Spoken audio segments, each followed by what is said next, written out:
Inversiones por el camino. Presenta. Sabiduría, abundancia y salud. Nueva ciencia de vida y curación a través de pensamientos y ayuno transformador. Wallace de Wattles. Sinopsis. La obra ofrece una perspectiva revolucionaria sobre el bienestar y la curación. Este texto se sumerge en 9 fascinantes capítulos que exploran desde la fuente del poder de trabajo hasta reveladoras ideas sobre la inmortalidad. Desde la importancia del sueño y su utilización efectiva hasta las curas mentales y el papel crucial de la voluntad en el desarrollo personal, Wattles presenta un enfoque científico y práctico para mejorar la salud y la calidad de vida.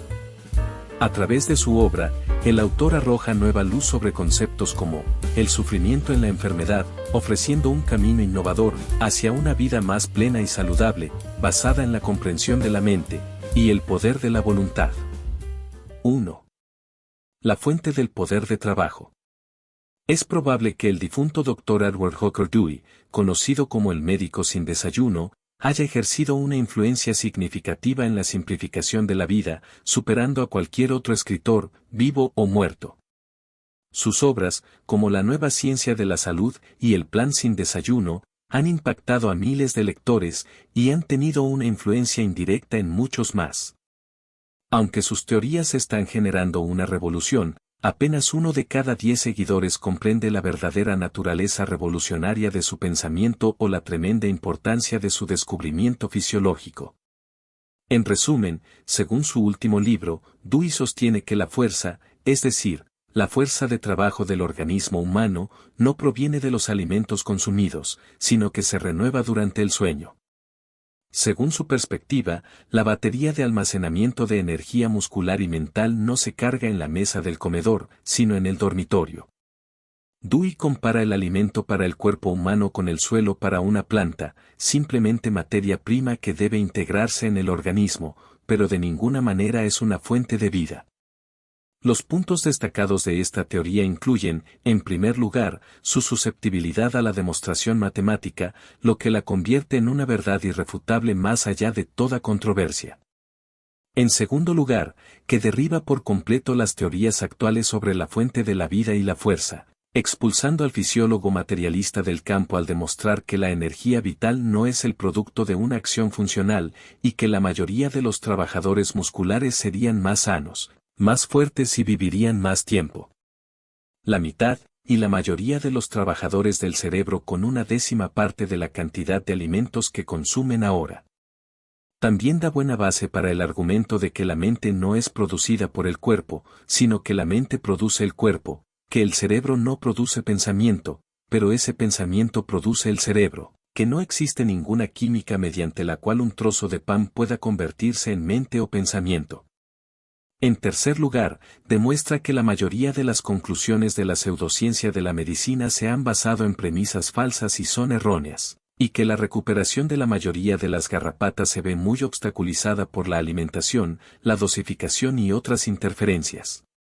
Nos da, también, una base sólida sobre la cual podemos basar una investigación realmente científica de los problemas del origen de la vida y de la inmortalidad del alma. Pero eso está más allá del alcance de este artículo. Cumplamos ahora nuestra primera proposición, que no obtenemos fuerzas de la comida. El cerebro es una batería de almacenamiento de energía vital, que se carga de alguna manera desconocida y desde alguna fuente desconocida durante el sueño. El estómago es una máquina que funciona gracias al poder del cerebro, y la digestión de los alimentos es una carga para la fuerza y no una fuente de fuerza. Ahora, en cuanto a las matemáticas. Un trabajador comerá un filete de ternera y un par de patatas, y paleará 20 toneladas de tierra a una altura de 5 pies. ¿Había suficiente energía potencial en el alimento para realizar el trabajo? Un soldado japonés, llevando una carga pesada, puede marchar y luchar todo el día y solo consumir un puñado de arroz, y puede hacerlo por un periodo indefinido sin pérdida de peso o fuerza. ¿Puede alguien afirmar seriamente que la enorme cantidad de energía que muestra se encuentra potencialmente en las pocas onzas de arroz consumidas por día? Ninguna máquina que la ciencia haya podido idear puede extraer de una libra de carne una 500 parte de energía de la que el cuerpo humano debe extraer de ella, si la antigua fisiología es cierta, pero no es cierto. Es matemáticamente imposible. Un hombre comerá unos cuantos trozos de carne de cerdo y correrá, atrapará y dominará a 2 o 3 cerdos adultos, por el puro exceso de su poder físico sobre el de ellos.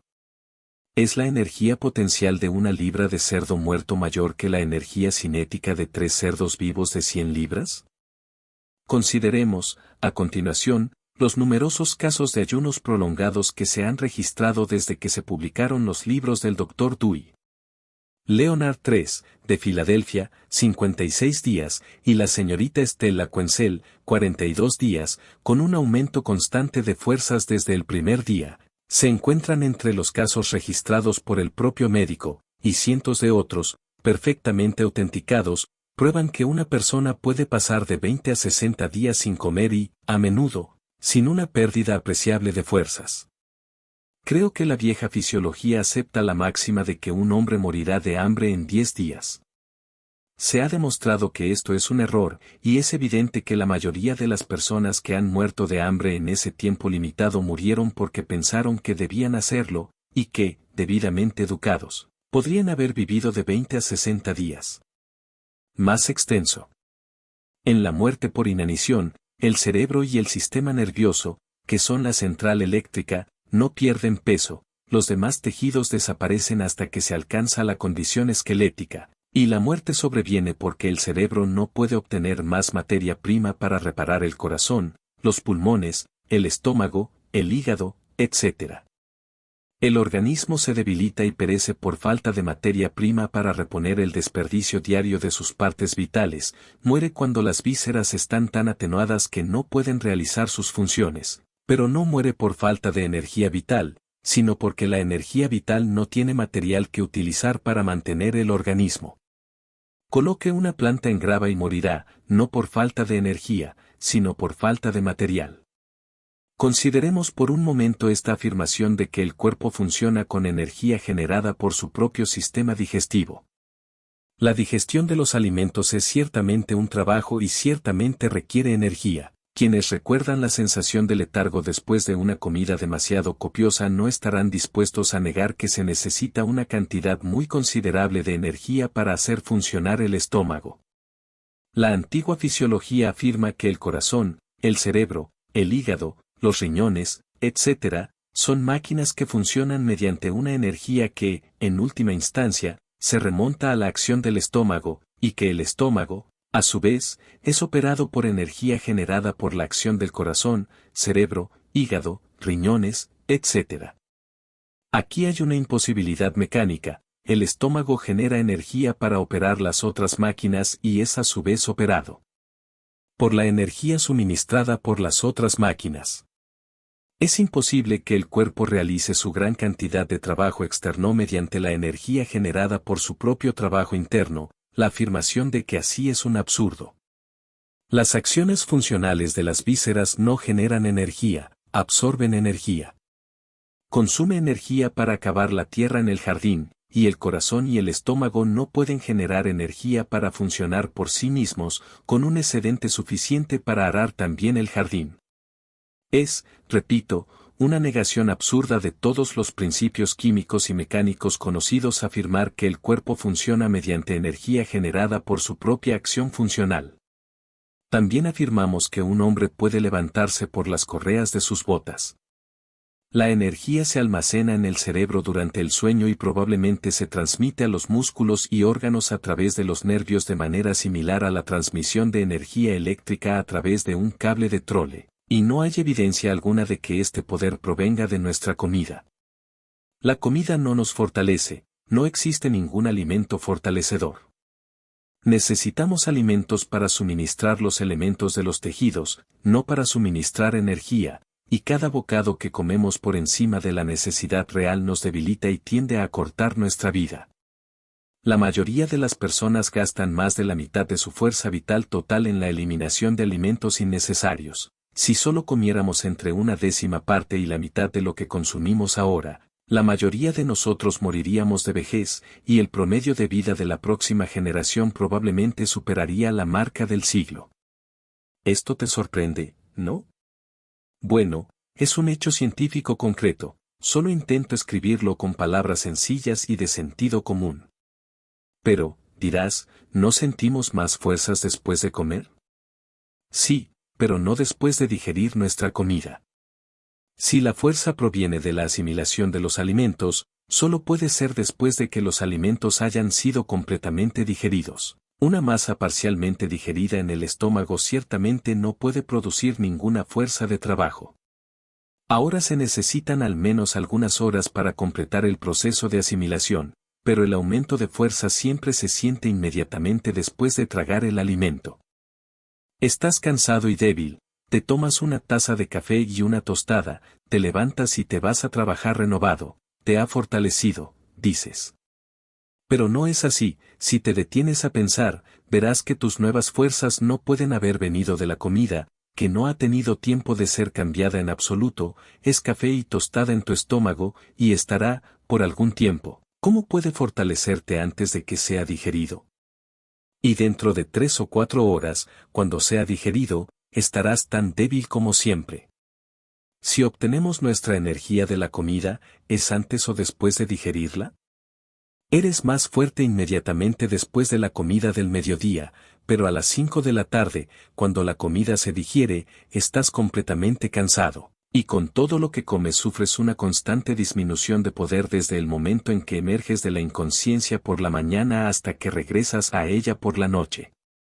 El aumento de fuerza que sentiste después de tomar el café y las tostadas no provino de la comida, fue por la reunión que hizo la naturaleza, convocando su poder a la tarea de deshacerse de la comida. Ella recurrió al cerebro para obtener un suministro adicional de su energía almacenada para realizar el trabajo de la digestión, y cuando este poder se activó, lo sentiste en todo el cuerpo, pero el poder procedía del cerebro y no del estómago. No solo de pan vivimos, realmente no vivimos de pan en absoluto. El bistec y las patatas no son las materias primas con las que se construyen la vida y la mente. La antigua fisiología es controvertida por la ley de conservación de la energía. Hasta aquí nuestra primera propuesta, ahora por el segundo. La mayoría de los trabajadores musculares serían más fuertes, más sanos y vivirían más tiempo con la mitad, y la mayoría de los trabajadores cerebrales con 1/10 parte de los alimentos que consumen ahora. Desde que se publicaron los libros del Dr. Dewey, cientos de miles de personas han adoptado el plan de no desayunar, pasando completamente sin comer hasta el mediodía, y casi todos descubrieron, para su sorpresa, que eran más fuertes, más brillantes y tenían más fuerza de trabajo sin el desayuno que con él. Y las excepciones son casi siempre quienes no pueden comprender la idea de que la posesión de fuerza no depende de tener el estómago lleno. Esta es la filosofía del plan sin desayuno: te despiertas con el cerebro completamente cargado de fuerza de trabajo y tu sangre contiene los elementos tisulares de la comida de los días anteriores. Por tanto, estás en las mejores condiciones posibles para trabajar. ¿Por qué deberías comer? Se necesita poder para hacer funcionar el estómago, ¿por qué no guardar la energía para tu otro trabajo? No tienes mucha hambre. No existe hambre normal al levantarse por la mañana en una persona que ha estado suficientemente alimentada el día anterior. Tu apetito matutino es una cuestión de costumbre, de actitud mental. Comes porque tienes miedo de desmayarte más tarde durante el día, o haces cosquillas en tu paladar con alimentos dulces hasta que despiertas el gusto por más, pero nunca desayunas porque tienes mucha hambre. Si no crees en todo esto, ponlo a la mejor prueba posible. Pruébalo tú mismo. Levántate y ve a trabajar sin comer, y si te encuentras en una condición que se acerque a una condición normal, descubrirás que estás en mejores condiciones para el trabajo físico o mental con el estómago vacío que con el estómago lleno. La mente, sin embargo, depende mucho de tu actitud mental. Recordemos que muchas personas que creen en la antigua fisiología han muerto de hambre en 10 días, mientras que otras, mejor instruidas, han ayunado 40 días sin grandes molestias. Si usted espera que debido a que su estómago está vacío tendrá un desmayo alrededor de las 10, el desmayo probablemente vendrá, obtendrás justo lo que buscas. Por otra parte, si dejas de lado resueltamente el pensamiento de la comida y vas a trabajar sin temor a consecuencias desagradables, tendrás una mañana de tal alegría mental y de tanto vigor físico como rara vez has experimentado, pero no te sentirás tan bien después de la comida del mediodía. ¿Por qué? Porque comerás en exceso, supondrás erróneamente que por haber prescindido de desayunar debes comer lo suficiente, y más que suficiente al mediodía para compensar la deficiencia, y durante la tarde tanta energía de tu cerebro se necesitará en el estómago que te quedará muy poca para el trabajo físico o mental. Esto debería convencerte de que tu estómago es una máquina que absorbe energía, en lugar de ser un generador para producirla.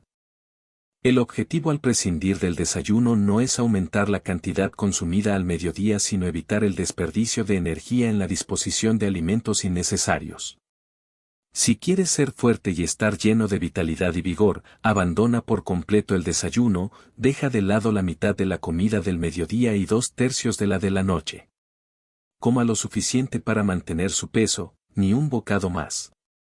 Si puedes mantener tu peso con una galleta al día y comes 2 galletas, desechar la superflua será un desperdicio de tu fuerza vital, te debilitará con la cantidad justa de energía necesaria para desecharlo. Y si comes en exceso por costumbre, el excedente será una fuente de peligro, enfermedad y muerte prematura. ¿No lo crees, verdad? Pues no te costará ni un céntimo demostrarlo. Si quieres tener fuerzas para tu trabajo, ya sea mental o físico, duerme 8 horas cada noche en una habitación bien ventilada, coma alimentos sencillos y abundantes, y en la menor cantidad posible para mantener su peso. Si se necesita energía para hacer funcionar el estómago, es una tontería mantenerla en funcionamiento más de lo que realmente es necesario. Por esto muchos entre vosotros están débiles y enfermos, y muchos duermen. Dijo San Pablo, escribiendo a los Corintios acerca de comer en exceso en la cena del Señor. Sabio San Pablo. La mayoría de las conclusiones dietéticas de la pseudociencia de la medicina se basan en premisas falsas y, por tanto, erróneas, y la recuperación de la mayoría de los enfermos se ve muy obstaculizada por la alimentación, la dosificación y otras interferencias. La mayoría de los médicos aceptan la teoría de que podemos aumentar la fuerza de un enfermo induciéndolo a tragar comida, cuando lo cierto es que cada bocado es una carga para sus fuerzas y disminuye su poder de resistencia. Se necesita poder para hacer funcionar el estómago. En todos los casos de enfermedad grave, la naturaleza quita el apetito, porque no hay energía de sobra para el proceso digestivo, desea conservar sus energías para combatir la enfermedad. En enfermedades graves, la manera de la naturaleza es suspender la digestión y dejar que el cerebro viva de los tejidos del cuerpo, que pueden salvarse. Por eso el enfermo pierde peso. Si le das de comer y aún así pierde, es prueba positiva de que el alimento no es asimilado, si fuera asimilado no podría haber pérdida de peso. Y si continúa alimentándose en tales condiciones, puede estar absolutamente seguro de que está cargando su sistema con materia de desecho que debe eliminarse a un costo terrible en energía vital. Se puede establecer como ley general, ampliamente probada en la práctica, que en ausencia de apetito el paciente alimentado perderá peso y fuerza más rápidamente que el que no lo está. Cuando el deseo de comer está ausente y la lengua está muy cubierta de saburra, debe interpretarse en el sentido de, ocupado, no quiero nada por dentro. Es una locura homicida alimentarse en tales condiciones, los alimentos se descomponen en el tubo digestivo y generan venenos que son peligrosos para la vida. No importa lo que digan los libros, es una tontería alimentar a un enfermo cuyo aliento le dice en un lenguaje inequívoco que su tracto digestivo ya está lleno de porquería podrida. El caballo enfermo no come, y es de esperar que algún día los médicos y amigos de los hombres, mujeres y niños enfermos permitan ejercitar el sentido común. La naturaleza haría que el hombre gravemente enfermo durmiera mucho y no comiera nada, tratamos de inducirlo a comer todo lo que pueda, y lo despertamos cada pocos minutos para introducir en su estómago protestante algún compuesto de drogas venenosas o nauseabundas. 9/10 partes de nuestra interferencia con los enfermos no tiene justificación científica y es perjudicial para ellos. Coloque al enfermo en una habitación bien ventilada, hazlo lo más cómodo posible, dejar fuera a los vecinos, a la familia, al predicador, a todos menos a la enfermera y posiblemente al médico. En la mayoría de los casos, también deje de lado al médico. Sería mucho mejor si 2/3 de los médicos tuvieran que recurrir a otros medios para ganarse la vida, el otro tercio podría fácilmente ocuparse de todos los casos en los que realmente sean necesarios. Dale una oportunidad a la naturaleza con tu enfermo, y si muere, al menos puedes estar seguro de que no ayudaste a matarlo. El estómago es una máquina que consume energía y funciona con la energía suministrada por el cerebro, que se carga durante el sueño. Recuerda este hecho fisiológico y regula tu vida en consecuencia, dormir lo suficiente, hacerlo en condiciones favorables y comer menos. El sueño, que teje la manga deshilachada del cuidado. La muerte de la vida de cada día. Bálsamo de las mentes heridas, segundo plato de la gran naturaleza. Principal nutridor en el festín de la vida. Shakespeare, Macbeth. 2. Dormir. En el capítulo anterior, examinamos algunos de los argumentos a favor de la nueva fisiología, que postula que la energía vital se renueva durante el sueño y no se genera a través de la digestión de los alimentos. Contrario a la creencia común de que el ser humano es como un motor cuya potencia proviene de la combustión de combustible o alimentos, se plantea la idea de que, de ser así, no sería necesario descansar ni dormir. En lugar de ello, podría seguir alimentándose y trabajando indefinidamente, similar a como una máquina puede operar indefinidamente si se le suministra carbón. No obstante, observamos que, independientemente de cuánto o con qué frecuencia coma, es necesario que el ser humano experimente lapsos frecuentes de sueño para recargar su cerebro con la enigmática energía necesaria para vivir y trabajar. A través de la observación, llegamos a la conclusión de que la recepción de poder vital durante el sueño es un fenómeno universal en todas las formas de vida. Desde los seres humanos hasta los animales, reptiles, peces e insectos, todos comparten la necesidad de dormir. Incluso las plantas también experimentan periodos de sueño.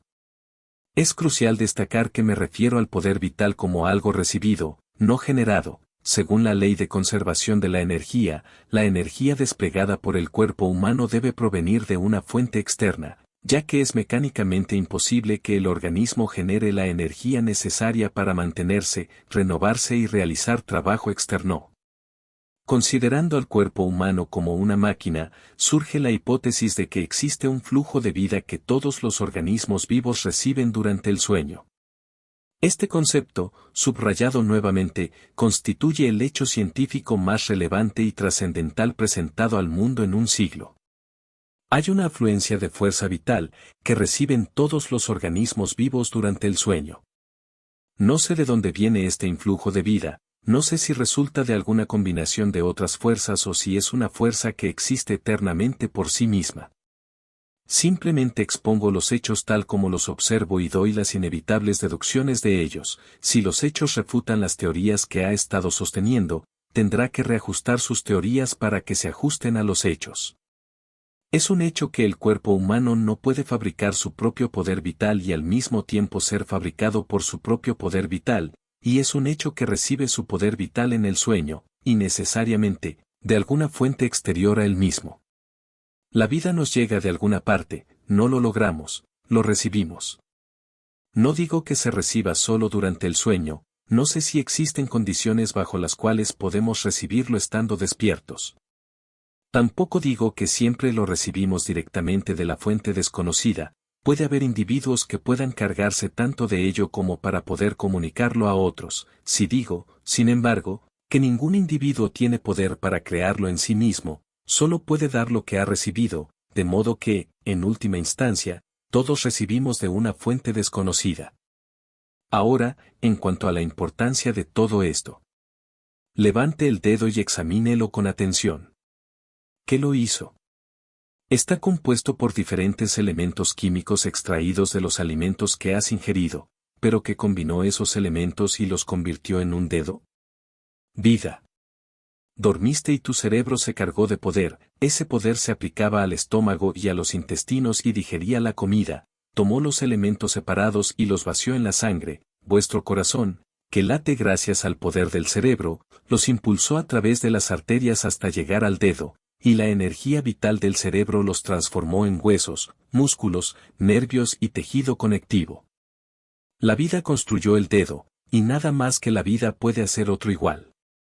Toda la ciencia del mundo no puede duplicarla, podemos hacer algo que se parezca mucho, pero no se parecerá en absoluto a tu dedo.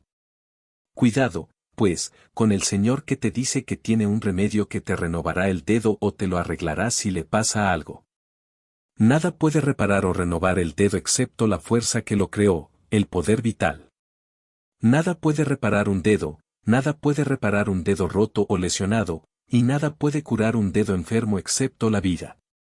No existe remedio ni fuerza conocida que pueda unir un hueso roto salvo la vida, y no hay remedio ni fuerza que pueda hacer latir un corazón para salvar solo la vida.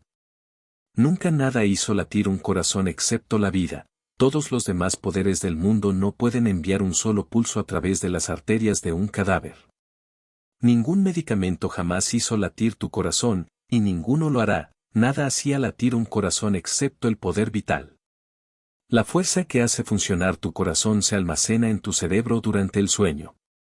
La única manera en que un medicamento podría hacer latir su corazón sería haciendo que el poder vital fluya desde su cerebro hasta su corazón.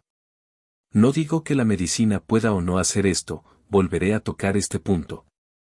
Lo que es cierto para el corazón es necesariamente cierto para todos los demás órganos del cuerpo. Todos ellos son operados por la capacidad intelectual y no pueden ser operados por ningún otro poder. Oímos decir que ciertas medicinas tienen poder para mover los intestinos, pero un poco de estudio debe convencernos de que el único poder en la tierra que puede mover los intestinos es el que está almacenado en el cerebro. Si un medicamento hace que los intestinos se muevan, debe hacerlo haciendo que el cerebro los mueva. Entiendes que no digo que sea imposible que la medicina pueda hacer esto. Simplemente digo que es imposible que se haga de otra manera.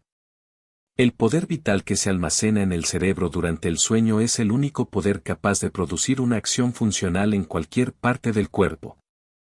Su corazón, estómago, hígado, riñones e intestinos no son máquinas separadas e independientes, operadas por poderes diferentes y extraños. Todos ellos son partes de una máquina que funciona con el poder del cerebro. Y el cerebro se carga durante el sueño. Ahora bien, si hay una acción defectuosa, o congestión, o inflamación, o dolor en cualquier parte del cuerpo, la única manera posible de efectuar una cura es dirigiendo el poder del cerebro a la parte afectada. Si un medicamento puede hacer esto, es valioso, siempre que su beneficio no sea neutralizado por efectos reaccionarios o de otro tipo. Las aplicaciones locales producen de esta manera su efecto curativo. Un emplasto de mostaza no puede aumentar la acción funcional en los órganos sobre los cuales se aplica, pero es posible que mediante un efecto químico sobre los tejidos pueda hacer que el cerebro gire su poder en esa dirección y así aumente la acción funcional. Esta es la única teoría de la acción médica que está de acuerdo con los hechos, y debemos aplicarlo también para explicar los efectos del ejercicio y el masaje. Ni el ejercicio ni el masaje pueden fortalecer una parte débil, pero cualquiera de las dos puede hacer que el cerebro lo desarrolle, dirigiendo su poder hacia él. La curación mental se logra exactamente de la misma manera, se hace dirigiendo consciente e inteligentemente el poder del cerebro mediante la concentración de la mente, y es, con mucho, el método de curación más científico y eficaz, cuando no se complica con absurdos especulativos que confunden la mente e impiden la acción directa y positiva. Ahora bien, quizás no veis la importancia de todo esto. Vuelva a repasar este capítulo y el anterior, examinar los hechos y estudiar la lógica de las deducciones. Difícilmente dejarás de convencerte de que tu cuerpo es una máquina que funciona con la energía que se almacena en tu cerebro durante el sueño, y que ningún otro agente puede curarlo, fortalecerlo o mantenerlo bien excepto este poder cerebral. Si estás enfermo o débil, ahora sabes dónde se puede encontrar tu cura, y estás listo para comenzar a actuar inteligentemente.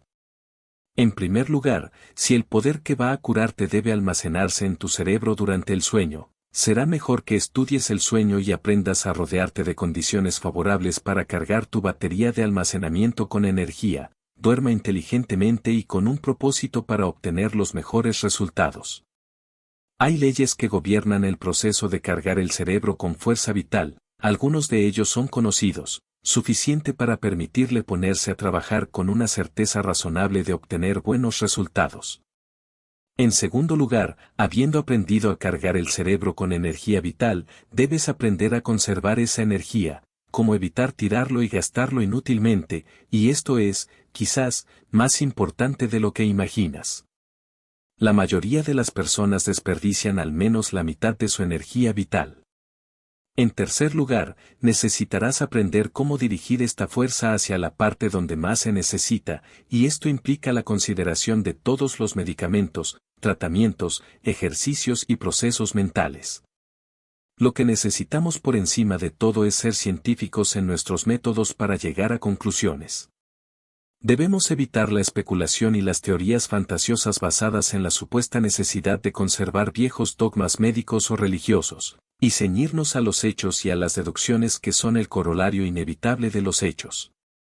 Si los hechos no concuerdan con las enseñanzas del médico y de las autoridades fisiológicas, tendremos que no creer en el médico y en las autoridades y aceptar los hechos. Y si los hechos no están de acuerdo con los dogmas del predicador, tendremos que pedirle que revise sus dogmas, debemos ceñirnos a los hechos. Y aquí, nuevamente, están algunos de los hechos, y algunas de las cosas que los hechos prueban. En la muerte por inanición, el cerebro no pierde peso, sino que se nutre a expensas de los demás tejidos del cuerpo. La muerte no llega mientras haya otros tejidos disponibles para que el cerebro se alimente. Esto prueba que el cerebro, no el estómago, es el alfa, el centro del poder vital. La estructura del cuerpo demuestra que el cerebro es la central eléctrica, los nervios aferentes transportan la sensación y los eferentes transportan la energía. Es absurdo suponer que la fuerza muscular es generada por los propios músculos. Es mucho más razonable suponer que la energía se les transmite a través de los nervios de manera similar a la transmisión de energía a través de un cable eléctrico. La fuerza del cuerpo no se obtiene de la comida, porque a. Sería imposible extraer de la cantidad de alimentos consumidos la cantidad de energía que despliega el organismo. B. La fuerza de trabajo no aumenta en proporción a la cantidad de alimento digerido. C. Si la fuerza de trabajo procediera de los alimentos, no estaríamos obligados a dormir para renovar nuestras fuerzas. Y D. La digestión de los alimentos es un trabajo en sí mismo y requiere el gasto de energía, por lo tanto, no puede hacerse con poder extraído en última instancia de sus propios procesos. El trabajo no puede realizarse por sí solo con el poder que le proporciona el mismo. Es manifiestamente imposible que el cuerpo trabaje con energía fabricada por sus propios procesos internos, que son en sí mismos parte de su trabajo y consumen su energía.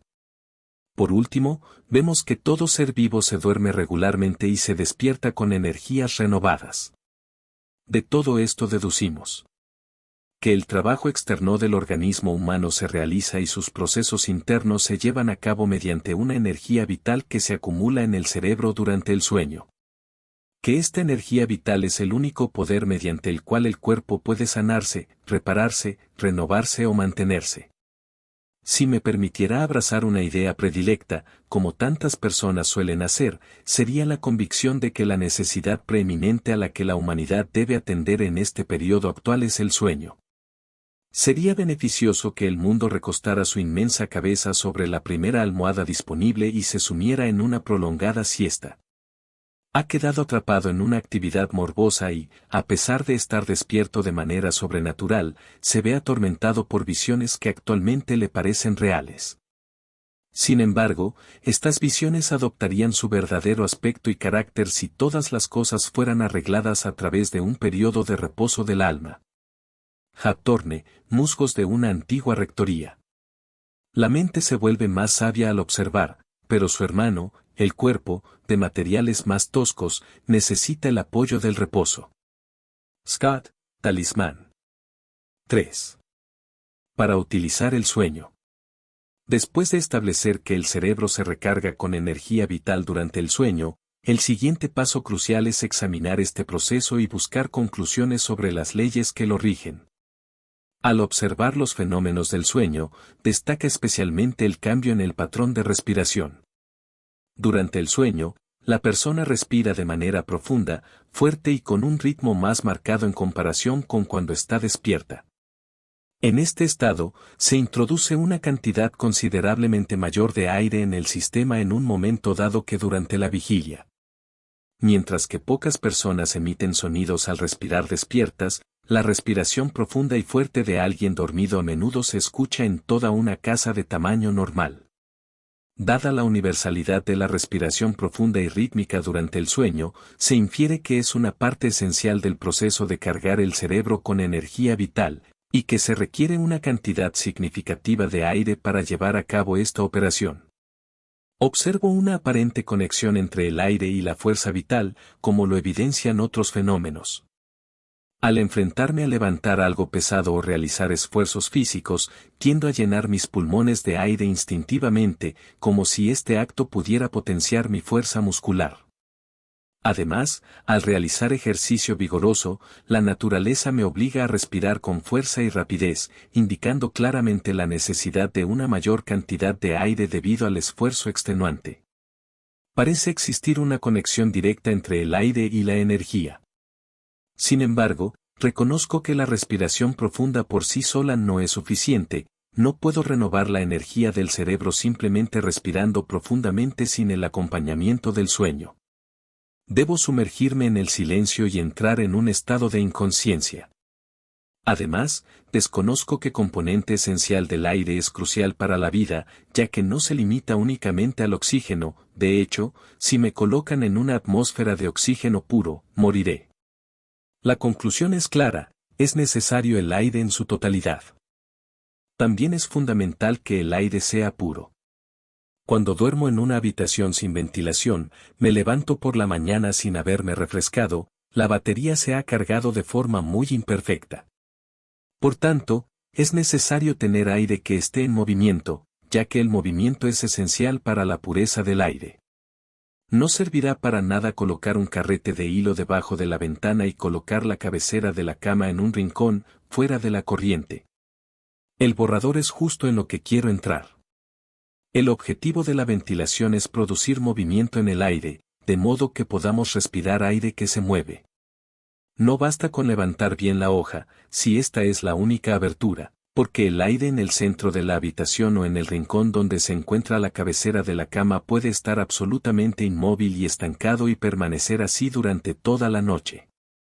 No existe la menor razón para el miedo universal a las corrientes de aire. Una corriente de aire es aire en movimiento, y el movimiento no imparte ninguna cualidad mala al aire, por el contrario, es mucho más probable que el aire en movimiento sea puro que el que está estancado. Los procesos químicos mediante los cuales el aire se purifica dependen del movimiento. No hay razón para suponer que el aire frío sea peligroso, es decir, si no hace tanto frío como para congelarlo. El aire de la noche no es menos saludable que el del día. El aire nocturno es aire sin luz, y quitarle la luz no lo hace nocivo. No hay evidencia que respalde la idea de que el aire húmedo sea dañino. El aire húmedo es aire con un poco de agua y el agua no es un veneno. Si te falta vitalidad o poder y deseas proceder científicamente para cargar tu cerebro con él, primero debes desengañar a tu mente de la noción de que el aire puro, en cualquier lugar, bajo cualquier condición o en cualquier cantidad, es dañino, y debéis llegar a comprender el hecho de que la primera gran necesidad de la vida es un suministro abundante de aire absolutamente puro durante el sueño. Así que ocúpate primero de la ventilación de tu dormitorio.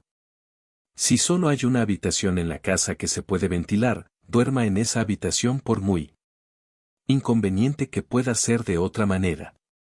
Comience proporcionando una corriente de aire a través de la habitación. Abra una puerta o ventana a cada lado, completamente abierto. No tengáis miedo de los ladrones, es mejor que se lo lleve un ladrón que el enterrador. Cuando haya dispuesto una corriente de aire a través de la habitación, saque la cama de modo que su cabeza quede justo en el medio de la corriente. Si no está completamente libre del antiguo miedo a mover el aire, será mejor que lo haga gradualmente, sacando la cama 1 o 2 pies a la vez, de lo contrario, puede morir de miedo con el miedo al terrible borrador. Ahora comprende que no importa cuál sea tu enfermedad, solo hay un poder que puede curarte. Es posible que tenga tisis, fiebre tifoidea, apendicitis, cáncer, problemas hepáticos, una pierna rota o dolor en un dedo del pie, pero el único poder que puede sanarte es tu propia energía vital. La vida que hay en ti es toda la vida que hay, y debes acumular suficiente cantidad para superar la condición enferma o morbosa. Y lo obtienes mientras duermes, y el aire fresco, puro y en movimiento es absolutamente necesario para el proceso. No cierres la ventana porque esté húmeda, respira aire puro, agua y todo. No cierres la ventana porque hace frío, amontone la ropa de cama o encienda un fuego. No ventile su dormitorio durante el día y ciérrelo por la noche, mejor revertir el proceso. Duerma todo el año con la cabeza sumergida en una corriente de aire puro, fresco del exterior. Hay otras cosas que están bastante bien establecidas. En la gran mayoría de los casos, 8 horas es aproximadamente el tiempo adecuado para dormir cada día. Más de 8 horas es demasiado. Generalmente es mejor dormir 6 horas que 10. No me preguntes por qué, porque no lo sé. Y se exige una condición de absoluta relajación y pasividad física y mental para obtener los mejores resultados. Es un error comer antes de acostarse. La digestión de los alimentos es trabajo, y si deseas ganar fuerza no debes trabajar mientras duermes. Lo sé, si estás mentalmente excitado o perturbado, a menudo puedes quedar inconsciente más rápidamente después de comer. Esto se debe a que el estómago está robando energía al cerebro, pero la inconsciencia mientras el cerebro funciona no es un sueño genuino, y el proceso de carga es muy imperfecto en tales condiciones, y al día siguiente te faltará energía. Y no puedes compensar la pérdida comiendo más, cuanto más comas, más débil estarás. Lo que se pierde al dormir no se puede recuperar en la mesa. Hay mejores maneras de curar el insomnio que trabajar demasiado el estómago. No importa lo que alguien le diga sobre la necesidad de rellenar, acuéstate con el estómago vacío. La digestión de los alimentos es trabajo y no se puede tener un sueño natural y eficaz mientras se está en el trabajo. Como podrán notar, hasta ahora he escrito sobre energía física o fuerza de trabajo, no de fuerza de voluntad. La fuerza de voluntad o control espiritual también se adquiere en el silencio, pero con esta diferencia, no nos volvemos inconscientes. Hablaremos de esto en un capítulo posterior, pero aquí quiero llamar la atención sobre el hecho de que ciertas condiciones de pensamiento son esenciales para un sueño perfecto. Un cerebro cuyo poder se utiliza para pensar no puede dormir. No puedes dormir y soñar al mismo tiempo. Cuanto más sueñas, menos perfecta es la renovación de tu poder vital. No os deseo sueños placenteros ni de ningún otro tipo, espero que puedas dormir. Absoluta quietud mental, el cese de toda actividad física y mental, la relajación que solo se consigue con una perfecta confianza en Dios, es una condición necesaria para un sueño reposo, pero si bien esto es cierto, hay un elemento de pensamiento positivo que puede entrar en juego, posiblemente con ventaja. Es un hecho demostrable, como les mostraré más adelante, que el poder del cerebro puede ser dirigido o retenido por el pensamiento hacia cualquier parte del cuerpo, y hay pruebas bastante sólidas de que el carácter del último pensamiento al ir a dormir puede influir en el curso de la corriente cerebral durante la noche. Aquellos que se entregan a sueños lascivos despiertos tienden a tener sueños lascivos mientras duermen, y ser estimulado indebidamente en el sistema sexual por un giro anormal del poder en esa dirección. Estoy seguro de que es posible dirigir la energía vital hacia cualquier órgano débil o defectuoso, al ir a dormir, pero no estoy tan seguro de la sabiduría de esto, porque me parece que el sueño es para reunir fuerzas, y no para gastarlas en curar o en cualquier otra actividad. Tendría cuidado al poner la mente a trabajar para curarme a mí mismo o a los demás durante el sueño. El mejor momento para tener pensamientos curativos es cuando estás despierto. Supongamos que cuando te acuestas esta noche intentas una fórmula como la siguiente. He abierto mis ventanas y el aire puro, lleno de poder vital, entra a raudales, la gran vida única busca encontrarme y llenarme de sí misma. Me relajo y abro mi alma como he abierto mis ventanas, estaré lleno de vida mientras duermo, y me dará poder para vencer todo mal y toda debilidad. Fluye, oh, vida, y dame fuerza, y la usaré, con la guía de tu amor, para hacer tu voluntad. Amén. La primera riqueza es la salud. Emerson. Oh, tú que suspiras en el encarcelamiento de lo actual, y clamas amargamente al Dios asterisco por un reino donde gobernar y crear, sabes esto de verdad, lo que buscas ya está contigo, aquí o en ninguna parte, podrías tan solo ver. Thomas Carlyle. 4. Vida científica y sanación. Superar la persistente autosugestión de que la vida tiene un origen exclusivamente material y que el poder vital proviene únicamente de los alimentos es una tarea ardua.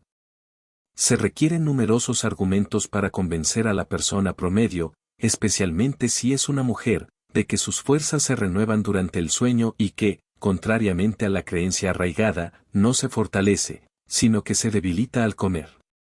Quizás muchos de nuestros lectores aún no han abandonado completamente esta convicción, por lo tanto, consideraré necesario presentar más argumentos, incluso si implica repetir ciertos puntos. En primer lugar, quiero resaltar el hecho de que la pérdida de apetito casi siempre acompaña a las enfermedades graves. Si la fuerza vital realmente proviniera de los alimentos, surge la pregunta de por qué la naturaleza parece volverse en nuestra contra justo en el momento en que más necesitamos fortaleza. ¿Por qué no induce hambre en los enfermos, similar a como lo hace con alguien que realiza un trabajo físicamente exigente, como un leñador? Este último requiere grandes cantidades de alimentos para reponer los tejidos desgastados por su labor agotadora, su organismo posee la capacidad digestiva y experimenta el deseo de comer. Sin embargo, ¿por qué no se induce el hambre en el enfermo para que pueda, teóricamente, generar fuerza vital a partir de los alimentos, fortalecerse y recuperarse? El apetito desaparece en las enfermedades graves porque la naturaleza necesita todo su poder para el trabajo de restaurar las condiciones normales, y no hay ninguno de sobra para el trabajo de la digestión. La digestión de los alimentos es trabajo y trabajo duro, el cerebro del enfermo no tiene fuerza para ello. Entonces la naturaleza dice, mantente afuera, estamos ocupados adentro, cuando estemos listos para comer te lo haremos saber. Los caballos enfermos nunca comen, pero los enfermos, o al menos sus amigos y médicos, rara vez tienen sentido común. Cuando se quita el apetito se considera una señal de que la naturaleza requiere alimentos ligeros, o que la tierra debería ser saqueada en busca de delicias tentadoras para crear apetito, mientras que la naturaleza simplemente quiere que la dejen en paz. Los alimentos que se dan cuando la lengua está cubierta de saburra y se ha perdido el apetito rara vez se digieren, se descompone, y la condición dentro del estómago del desafortunado se convierte en algo horrible de pensar. Una masa pútrida y venenosa, cuyo olor espantoso a menudo se puede distinguir en todo un gran apartamento. La persona que ayuna pierde peso, pero toda la pérdida recae sobre los tejidos que mejor se pueden conservar, e incluso en la muerte por inanición, el cerebro y el sistema nervioso no pierden peso alguno. Es decir, el cerebro devora los demás tejidos, y la muerte no llega hasta que se alcanza la condición esquelética, y no hay nada más que el cerebro pueda absorber. El cerebro debe ser sostenido, cuando no hay otro alimento, se nutre del propio cuerpo. El enfermo pierde peso precisamente con este proceso, y es la intención de la naturaleza que así lo haga. No hablo del enfermo que tiene hambre, comprendes, sino del enfermo grave que no la tiene. La naturaleza desea que su cerebro viva durante unos días de los recursos almacenados, ella quiere economizar poder. Y si lo alimentas, generalmente sigue perdiendo peso, y cuanto más lo alimentas, más rápido pierde, lo que es una prueba positiva de que no asimila los alimentos. Si lo hiciera, ¿cómo podría perder peso? Se queda quieto y no destruye ningún tejido, si asimilaba los alimentos no podía dejar de ganar peso. Y, repito, el paciente que se alimenta generalmente pierde peso y fuerzas más rápidamente que el que no come nada de nada, demostrando que la disposición de los alimentos es un impuesto a su energía. Sería tan lógico y científico poner al enfermo a cortar leña como alimentarlo. Trabajar su estómago es tan malo para él como lo sería trabajar sus brazos. Incluso cuando la enfermedad es crónica y hay algo de apetito, se debe tener sumo cuidado de no comer en exceso. Cuando se hace poco o ningún ejercicio, la cantidad de alimento necesaria es ciertamente muy pequeña, y no hay nada que ganar y mucho que perder comiendo más de lo que se asimila fácilmente. Muchísimos inválidos se mantienen débiles y deprimidos porque su capacidad cerebral se desperdicia al comer en exceso. Enfermo o sano, si come más de lo necesario para mantener su cuerpo, se está privando de poder vital y, además, está cargando su sistema con un veneno mortal. En caso de enfermedad grave, no ofrecer alimentos al paciente ni mencionarlos en su presencia, colóquelo en una habitación fresca y aireada y hágalo lo más cómodo posible, dale la oportunidad de dormir, no dejes que le hablen ni le mimen, mantener alejados a los vecinos, al médico y al predicador, y si la enfermedad es curable, sanará. El uso científico, o no uso, según sea el caso, del aire, el agua, los alimentos, el ejercicio, el sueño y el pensamiento curará cualquier enfermedad que sea curable. Asegúrate de no mencionar la comida hasta que el enfermo la pida con hambre bien desarrollada.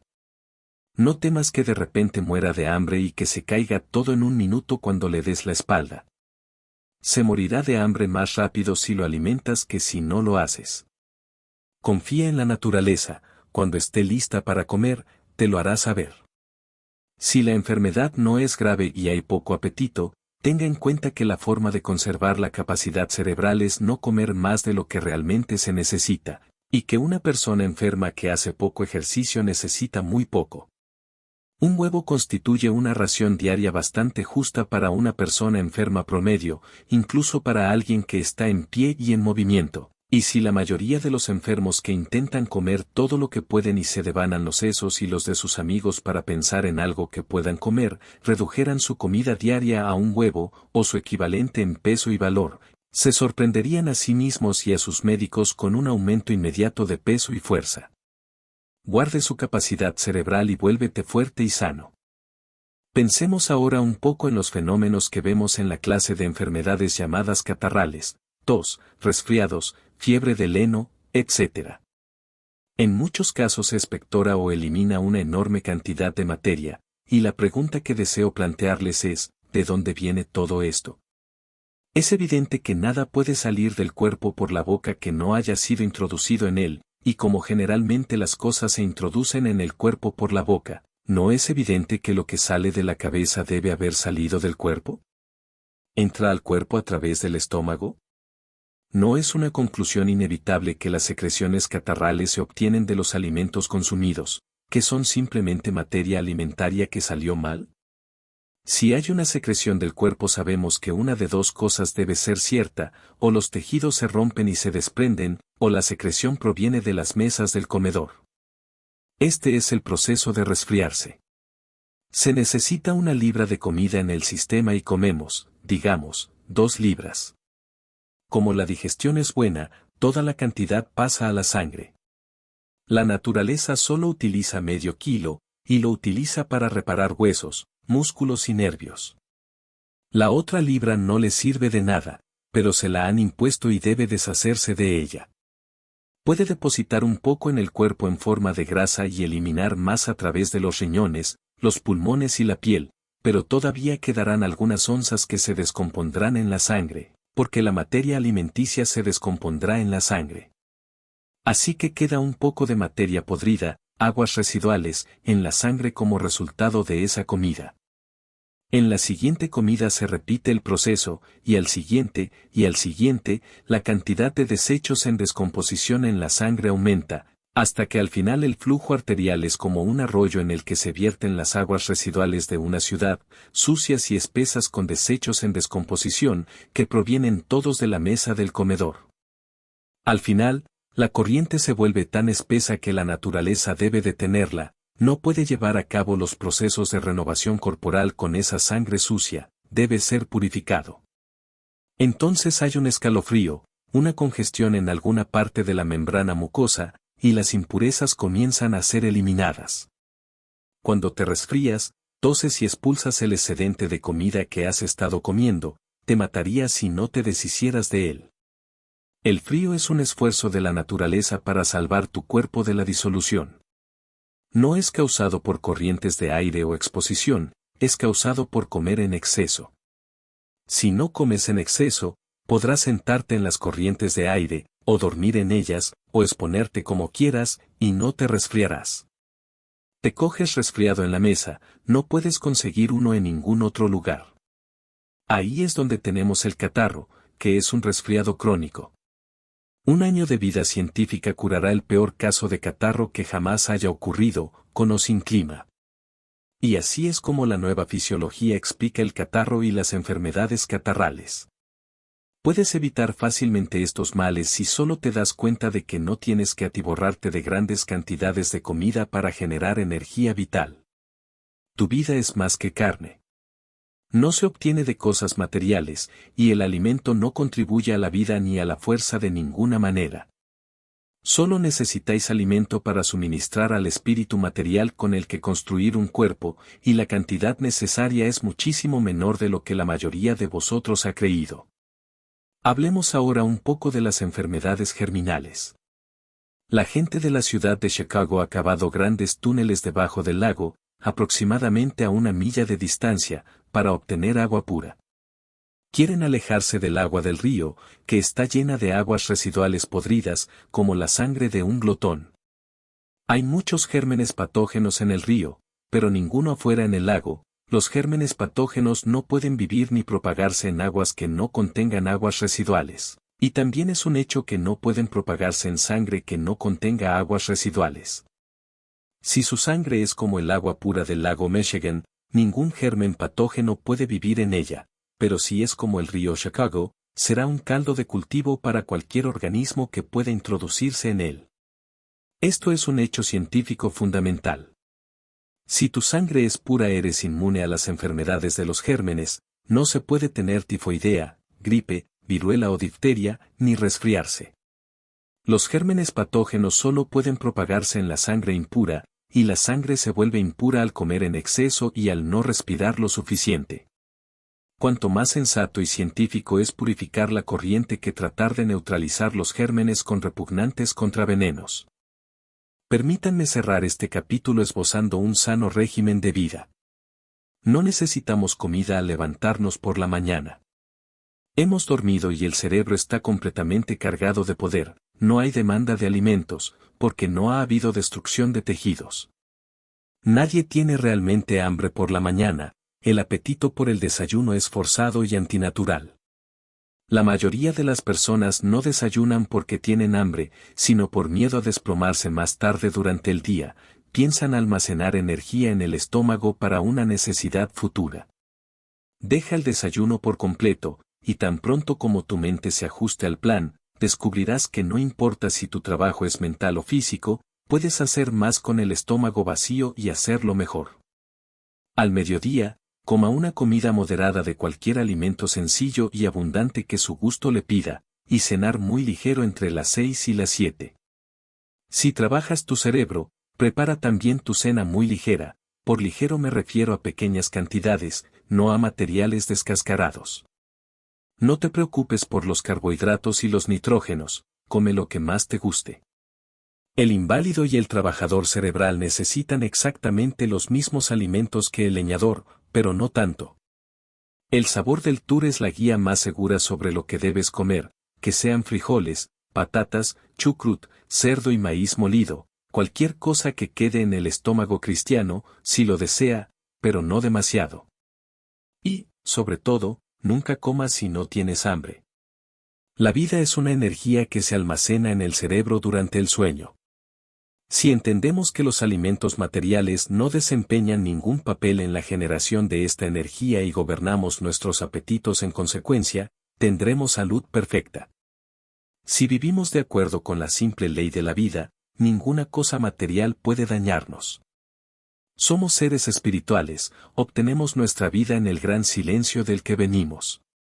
Viviremos después de que dejemos de comer, porque ahora no vivimos de comer, nuestros cuerpos físicos se mantienen gracias a un poder misterioso que llega a nosotros mientras estamos inconscientes.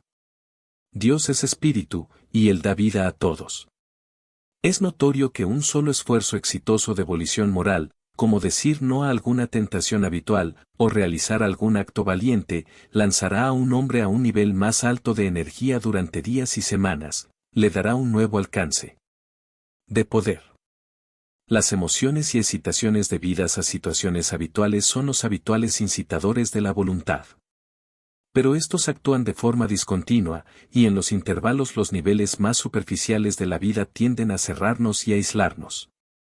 En consecuencia, los mejores conocedores del alma humana han inventado lo que se conoce como disciplina metódica y ascética para mantener constantemente al alcance los niveles más profundos. Comenzando con tareas fáciles, pasando a otras más difíciles y ejercitándose día a día, creo que se admite que los discípulos del ascetismo pueden alcanzar niveles muy elevados de libertad y de fuerza de voluntad. Los ejercicios espirituales de Ignacio de Loyola debieron producir este resultado en innumerables devotos. Pero el sistema ascético más venerable, y aquel cuyos resultados tienen la corroboración experimental más voluminosa, es sin duda, el sistema de yoga en el Indostán. William James, Energías de los hombres. 5. Curas mentales. En el segundo capítulo, afirmé categóricamente que nada puede reparar, restaurar, curar o renovar el cuerpo, o alguna de sus partes, excepto los poderes vitales, la energía almacenada en el cerebro durante el sueño. Únicamente el poder del cerebro, transmitido a través de los nervios motores, tiene la capacidad de hacer latir el corazón, y únicamente este mismo poder cerebral puede fortalecer un corazón débil.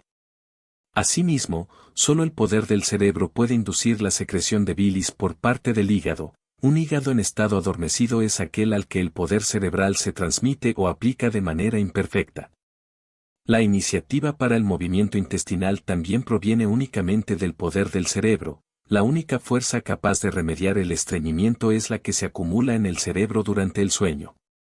Comprender esto puede resultar desafiante, especialmente si se ha recurrido a medicamentos para fortalecer el corazón, actuar sobre el hígado y estimular los intestinos. Sin embargo, este conocimiento está respaldado por hechos científicos demostrables. ¿Cuánta medicina se necesita para hacer que el corazón de una persona fallecida vuelva a latir, su hígado funcione o sus intestinos se muevan? ¿Puede la medicina poner en marcha el corazón, el hígado o los intestinos cuando el cerebro carece de vitalidad? En última instancia, lo máximo que se puede atribuir a la medicina es que, de alguna manera, facilita la aplicación del poder cerebral a ciertas partes de los órganos. Es esencial comprender que el hígado, al igual que cualquier otro órgano del cuerpo, está diseñado para ser operado por el poder del cerebro. No puede funcionar con medicamentos ni con ninguna otra sustancia, de la misma manera que un motor eléctrico no puede operar mediante la aplicación de vapor. Al igual que un motor eléctrico está específicamente diseñado para funcionar con un tipo particular de energía, lo mismo ocurre con el hígado. No existe evidencia alguna que respalde la existencia de algún remedio capaz de actuar sobre el hígado o inducir su funcionamiento. Esta afirmación es válida para todos los órganos internos del cuerpo. Entonces, ¿cómo obtenemos los efectos de la medicina? Deja que te enseñe. Supongamos que empiezo a escribir aquí una descripción detallada de cosas buenas para comer: pollo frito, pastel de limón, fresas y crema. MMM. Lees un poco y notas un mayor flujo de saliva hacia tu boca, se te hace la boca agua. ¿Cómo puede el pensamiento de fresas y crema hacer que la saliva fluya? Solo haciendo que se active el poder del cerebro, nada más que el poder del cerebro puede hacer que las glándulas salivales actúen. Haz cosquillas en el interior de la boca con una pajita y la saliva fluirá. ¿Por qué? Porque los nervios aferentes llevan la irritación al cerebro y hacen que se encienda la energía. El poder de todo el sistema digestivo se activa con el pensamiento de comer y es retenido por la ansiedad o el miedo a la indigestión, pero esa es otra historia, que os contaré un poco más adelante. Supongamos que, en lugar de fresas con crema, les hablo de algo horrible y repugnante, digamos un gato muerto. Muy pronto empiezas a sentir náuseas, e incluso puedes vomitar. ¿Cómo puede la idea de un gato muerto provocar vómitos? Solo haciendo que el poder del cerebro se dirija al estómago con esa intención, y esa es la única manera en que un emético puede producir su efecto. Nada excepto el cerebro puede provocar el vómito. Un emético introducido en el estómago de un muerto permanece inerte e impotente. Algunos eméticos actúan únicamente mediante creencia, otros, tal vez, irritan los nervios sensoriales del estómago de tal manera que hacen que se active la energía, pero siempre es el cerebro el que realmente vacía el estómago. Por supuesto, hay medicamentos que actúan directamente sobre las partes con las que entran en contacto, sustancias químicas corrosivas que afectan las membranas que recubren el tubo digestivo.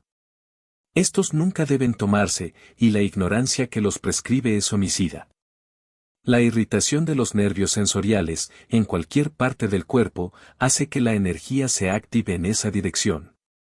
Eso, como mencioné en un capítulo anterior, explica la acción de todas las aplicaciones fortalecedoras, calmantes, curativas y otras. Un emplasto de mostaza no tiene poder para aumentar la acción en las partes debajo de él, pero su irritación hace que el cerebro actúe. Los linimentos, etc., no pueden vencer las condiciones morbosas, pero por acción refleja o por la fe del paciente, pueden causar la dirección de una mayor cantidad de poder cerebral a la parte afectada. Y no hay la más mínima evidencia de que los medicamentos actúen o puedan actuar excepto como se describe anteriormente. Lo que digo de la medicina se aplica también al masaje y al ejercicio. El masaje puede sacudir y aflojar las obstrucciones a la circulación en un tejido congestionado, y puede hacer que se active el poder del cerebro. No puede aumentar la acción local porque, estrictamente hablando, no hay acción local, toda acción proviene del cerebro. Sacudiendo y golpeando un hígado adormecido, se afloja la materia morbosa en los conductos y canales y se extrae energía del cerebro para hacer avanzar la materia, pero no hace que el hígado actúe, porque el hígado nunca actúa, el cerebro actúa a través de él. Al aplicar el masaje se debe entender esto, que hay dos cosas que lograr, el aflojamiento completo de los tejidos y la apertura de los canales, y el encendido del poder del cerebro. El masaje no puede reforzar una parte débil o defectuosa, solo el poder del cerebro puede hacer eso. Esto también se aplica al ejercicio. El ejercicio no fortalece las partes débiles, el cerebro hace eso. El ejercicio no forma músculos grandes, el cerebro también hace eso. No pierdas el control, entusiasta de la cultura física, déjame explicar.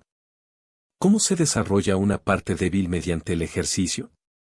Flexione y relaje vigorosamente los músculos del bíceps durante unos instantes, la cantidad de sangre que fluye hacia él aumenta considerablemente y la sangre transporta el alimento. El músculo se alimenta más en proporción a su mayor uso y crece y se vuelve más grueso.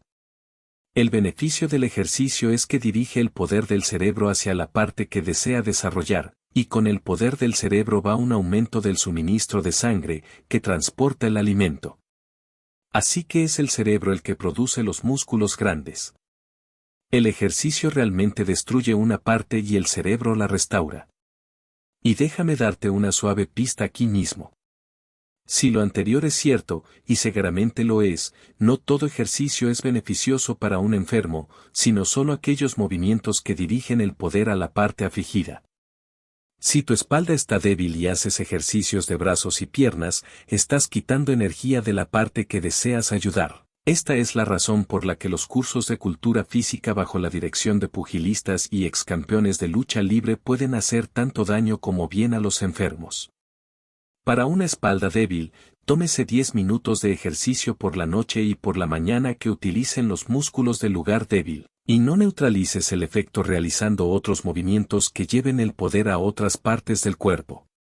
Recuerde que 10 minutos 2 veces al día valen más que 2 horas a intervalos irregulares, lo que hay que hacer es exigir regular, sistemática y continuamente al cerebro que se envíe un poco más de potencia y alimento a la parte débil.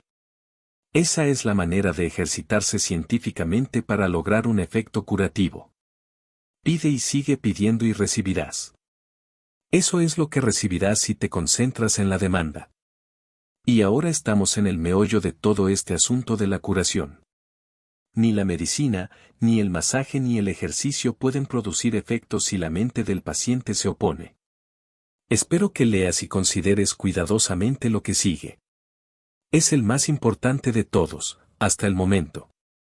Deje que una persona se acueste boca arriba en una cama, equilibrada con precisión de modo que la cabeza y los pies puedan balancearse hacia arriba y hacia abajo. Ahora si se le pide que realice un trabajo mental severo, la cabecera de la cama se inclinará hacia abajo debido al aumento del flujo de sangre hacia su cabeza.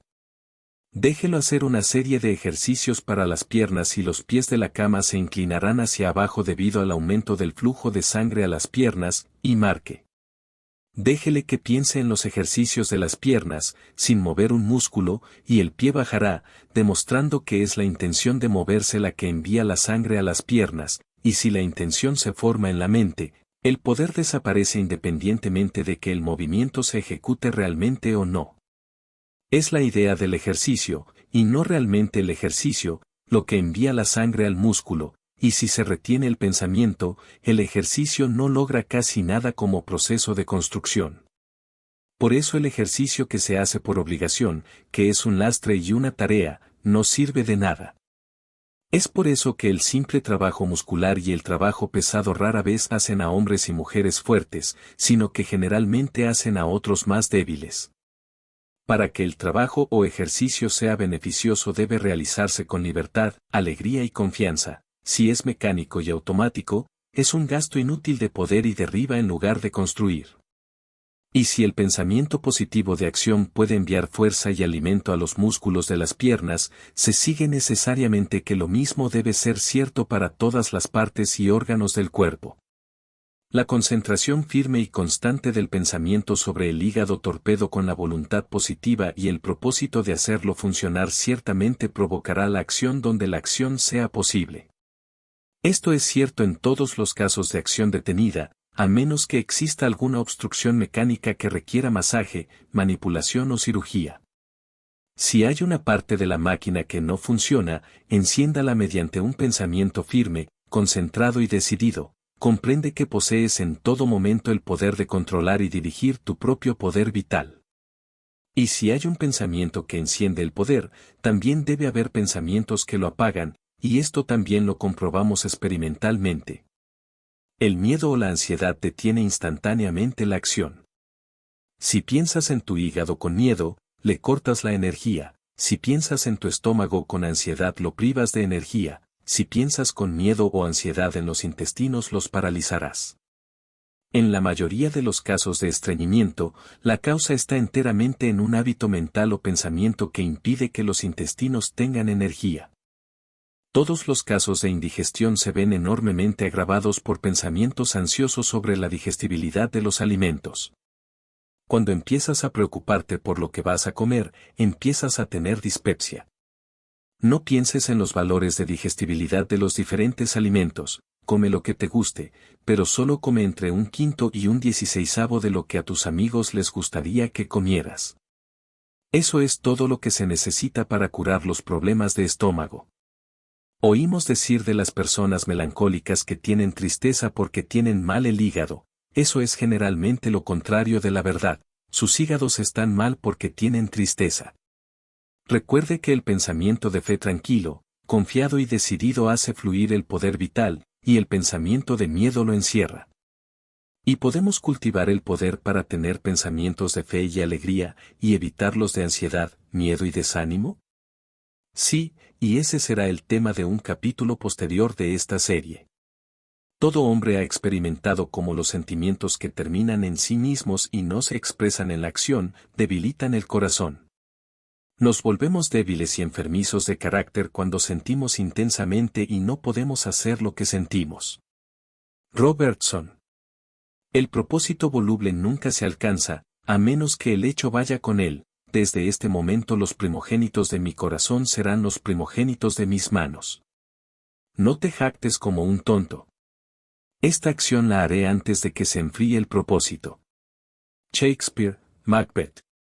6. Naturaleza y desarrollo de la voluntad. En la experiencia humana, identifico tres formas distintas de manifestaciones de energía, las cuales, por conveniencia, denominaré en este artículo como física, mental y espiritual.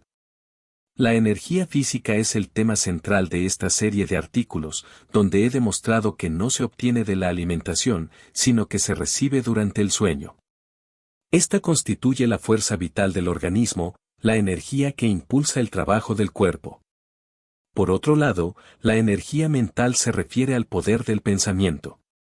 Aunque desconozco si existe alguna diferencia entre el poder de trabajo físico y el poder del pensamiento, observo que hay individuos con abundante energía física y aparentemente poco poder de pensamiento, así como otros que muestran un gran poder de pensamiento, pero poseen escasa energía vital. Por esta razón, consideraré estas dos formas como manifestaciones separadas de la fuerza. Adoptaremos la hipótesis de que existen tres formas de energía en juego. Primero, el poder físico, que dirige el trabajo del cuerpo material. Segundo, el poder que opera tu capacidad de pensamiento. Aunque no conozco la naturaleza de tu máquina pensante ni su ubicación, asumo su existencia, ya que eres capaz de pensar. También sé que se requiere energía para operar tu capacidad de pensamiento, dado que el pensamiento es una fuerza en sí misma y su ejecución conlleva un gasto de energía. Así, reconozco la presencia de un pensador y la necesidad de energía para su funcionamiento. Aunque asumo que esta energía es diferente a la energía física, no tengo certeza al respecto. Sin embargo, clarifico mi punto al tratar la energía física y el poder de pensamiento como si fueran entidades distintas. Ahora bien, este pensador suyo es absolutamente indiferente a las consideraciones morales. No sabe nada y no le importa nada el bien y el mal. No existe conexión entre el poder del pensamiento y la bondad. Las personas malas suelen tener mucho poder de pensamiento, y muchas almas excelentes tienen muy poco. Un diablo puede ser un pensador muy agudo, y un santo puede estar casi desprovisto de capacidad de razonamiento. Tu máquina pensante funciona en la dirección en la que la pones en marcha. Si lo inicias planeando ejecutar una noble acción de caridad, continuará y arreglará todos los detalles, y si lo pones a trabajar en un plan para robar un banco, trabajará en los detalles de ese plan con la misma facilidad. Sin embargo, creo que estará de acuerdo conmigo en que tiene, al menos de forma rudimentaria, el poder de controlar y dirigir su máquina de pensar. Le dices que piense en esto y lo hace, o dejar de pensar en esto, y considerar aquello, y te obedece. Como ven, aquí están las tres formas de poder que he mencionado. Primero, el poder físico. Segundo, el poder del pensamiento. Y tercero, el poder de controlar y dirigir el pensamiento. Ahora bien, es este poder de controlar y dirigir la máquina de pensar lo que deseamos desarrollar. El problema es que hay demasiadas otras fuerzas que lo operan.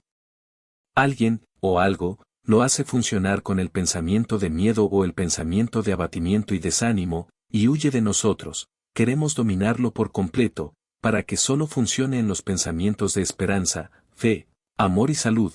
Cómo hacerlo es la cuestión, cómo desarrollar este poder de control. Porque no es algo que se pueda adquirir, sino algo que se debe desarrollar, lo tenemos dentro. ¿Alguna vez tu máquina pensante te acompañó por la línea de la autocompasión? Primero, dice, no eres apreciado, no te entienden, quienes te rodean no se dan cuenta de cuán fina es tu naturaleza y cuán delicada es tu sensibilidad. Todos ellos son ciegos, insensibles, egoístas, no te aman como deberían, no ven ni parecen importarles como te hacen sufrir. Bueno, se arrepentirán cuando sea demasiado tarde. Y luego tu imaginación sigue corriendo y te ves enfermo, moribundo, muerto, y a tus amigos llorando, afectados por un terrible remordimiento, de pie alrededor de tu ataúd y deseando haberte tratado mejor. ¿Tu pensador alguna vez empezó a seguir esa línea? Y cuando llegaba a cierto punto, algo más no parecía surgir dentro de ti y decir, tonterías. Tú sabes más que todo esto. Detente y piensa con sensatez. Fue como si el motor se hubiera estropeado mientras el maquinista dormía, y de repente se despertó y asumió el control. Este ingeniero está siempre dentro de ti. Siempre tienes fe, esperanza y amor en el centro de tu ser. No es necesario adquirirlos desde fuera, sino despertarlos desde dentro. El ingeniero está ahí, pero está como en una tumba, dormido, debe oír la voz y salir. Esa es la salvación. A vosotros, que estabais muertos en delitos y pecados, Él os ha dado vida, dijo San Pablo, que era muy científico. Estar muerto en delitos y pecados es simplemente haber perdido el control de tu pensador. El ingeniero está profundamente dormido, y el pensamiento de pecado, el pensamiento de miedo y el pensamiento de enfermedad están haciendo funcionar el motor. La fuerza actúa sin dirección. ¿Cómo despertaremos al ingeniero y lo avivaremos para que permanezca despierto? ¿Cómo revitalizaremos este tercer principio y conseguiremos el poder de controlar nuestras propias fuerzas internas? Esta es la pregunta suprema. ¿Sabemos cómo cargar la batería de energía vital durante el sueño? ¿Cómo energizaremos el alma? Déjame señalarte la conexión entre el silencio y el poder físico. Cuando quieres energía vital, tienes que dejar de alcanzarla, arrebatársela y agarrarla, y simplemente recostarte, cerrar los ojos y dejarla venir. Para cargar el cerebro con poder debes quedarte quieto, detén la mano ocupada, cierra el ojo, suspende la acción de los sentidos, y la vida entra. Cesad todas las actividades, y acoplaos a la única vida eterna como a una dinamo, y cargaos. Ese es el proceso. ¿Por qué no intentarlo al cargar el testamento? Suspender todo otro trabajo y hacer conexión con la voluntad eterna, y recibir poder espiritual como recibimos energía física, ¿por qué no? Me pregunto si alguno de nuestros lectores estuvo alguna vez en una reunión cuáquera a la antigua usanza, donde la congregación se sentó en silencio durante una hora. Si lo fueras, sabrás algo de lo que se siente al estar en una atmósfera sobrecargada de poder espiritual. Que 100 hombres y mujeres devotos se sentaran juntos en perfecto silencio durante una hora, con sus pensamientos apartados de las cosas terrenales y sus almas abiertas hacia Dios. No es de extrañar que los primeros cuáqueros fueran gigantes y gigantas espirituales. Es una gran lástima que los amigos de hoy se hayan alineado con las prácticas de sus competidores y llenen cada momento de sus reuniones con balbuceos, balbuceos, balbuceos, palabras, palabras, palabras. El marcado poder espiritual que una vez distinguió a los cuáqueros les llegó en sus reuniones silenciosas y lo perdieron con la interrupción de la práctica. La reunión silenciosa fue científica, estaba en línea con la ley de transmisión de la vida, y a esa ley debes ajustarte individualmente si quieres tener energía del alma. Entonces este es el método. Entra en tu armario y cierra la puerta. Vaya solo al lugar más tranquilo que pueda encontrar y donde pueda estar libre de interrupciones por un rato. Y siéntate, relajar el cuerpo, descansar. Y ahora, deja de pensar. No os habéis apartado a meditar, ni a pensar en Dios, ni en ninguna otra cosa. Deja de pensar, silencio, estate quieto. Y cuando todavía estés comienza a orar. Esta es una oración sin palabras y sin pensamiento. No debes orar con la máquina pensante sino con la voluntad. No debes pensar en pensamientos y contárselos a Dios, ni debes pedirle que piense en pensamientos y te los diga. No estás buscando los pensamientos de Dios sino su energía. No deseas unir tu pensador a su pensador, sino unir tu voluntad a su voluntad. Verás fácilmente que, si hay un propósito en el universo, también debe haber una voluntad detrás del propósito, y esta voluntad debe ser la fuente de toda fuerza de voluntad. Deshazte de la noción de que existe alguna conexión o similitud entre la terquedad y la fuerza de voluntad. La fuerza de voluntad es el poder de controlar y dirigir tu propio pensamiento. Es energía espiritual y viene por conexión con la voluntad universal, de la misma manera que la energía física viene por conexión con una vida. Entonces, ¿qué tipo de oración conectará tu voluntad con la voluntad de Dios? Solo esto y ningún otro. Haré tu voluntad. Oh, Dios. Esa es toda la oración que necesitas. No todo el que me dice Señor, Señor, sino el que quiere hacer la voluntad de mi Padre, entrará en el reino. Querer hacer la voluntad de Dios es la suma de toda religión. Es la afirmación más elevada posible de la identidad propia. Comprende todo posible buen esfuerzo y cierra todo mal. Suspende toda actividad excepto la de Dios y mantiene el alma en silencio ante Él. Es la mayor afirmación de la fuerza de voluntad de la que el hombre es capaz. Los ángeles no pueden hacer más. Y aquello que dentro de ti desea hacer la voluntad de Dios es el poder que puede dirigir y controlar tu pensamiento. Ejercítalo, llamarlo a la actividad. Siéntate en silencio y mantén tu alma en la voluntad de hacer la voluntad de Dios. Cuando no puedas o no quieras concentrarte por más tiempo, levántate y sal. Haz esto todos los días o 2 veces al día, y cada vez que tu pensador se salga de tu control por un instante, voluntad de hacer la voluntad de Dios. Te encontrarás en el camino del poder y de la vida, obtendrás poder espiritual de Dios en el silencio del día mientras extraes energía vital de Él en el silencio de la noche. Porque no hago mi voluntad, sino la voluntad del que me envió. No es mi voluntad, sino la tuya. Yo siempre hago su voluntad. Esa, amados, es la manera de obtener fuerza de voluntad, y la fuerza de voluntad es la capacidad espiritual de controlarse y dirigirse en pensamiento y acción, interna y externamente. Y ahora, aquí van las conclusiones: nunca comas a menos que tengas hambre. Si eres un gran trabajador o una persona joven, haz 2 comidas moderadas al día. Si un trabajador del cerebro, un inválido o una persona mayor, come solo una comida y no mucho. Duerme al aire puro. Piensa buenos pensamientos. Y adquiera poder para hacer todas estas cosas estando dispuesto a hacer la voluntad de Dios. 7. El vivo. Aunque pueda parecer repetitivo, considero necesario reiterar algunos puntos que ya hemos abordado anteriormente. Quisiera mantener estos conceptos frescos en su mente para facilitar la comprensión de los argumentos que seguirán, ya que el tema es bastante complejo de exponer. La vida, en su esencia, es una fuerza, una forma de energía, tan tangible como el calor o la electricidad, ya que realiza trabajo, es decir, ejerce una fuerza. No hay necesidad de distinguir entre la vida del cuerpo y su capacidad de trabajo, ya que la vida es, en esencia, poder de trabajo. Es fundamental recordar que la fuerza de trabajo del cuerpo no proviene de los alimentos consumidos, y esto lo demostramos con los siguientes hechos. 1. La estructura anatómica del cuerpo revela que el cerebro, no el estómago, es la central eléctrica del organismo. 2. Los fenómenos del sueño evidencian que el cerebro se carga de fuerza de trabajo durante ese periodo. 3. Es mecánicamente imposible que la inmensa cantidad de fuerza de trabajo desplegada por el cuerpo provenga de los alimentos consumidos.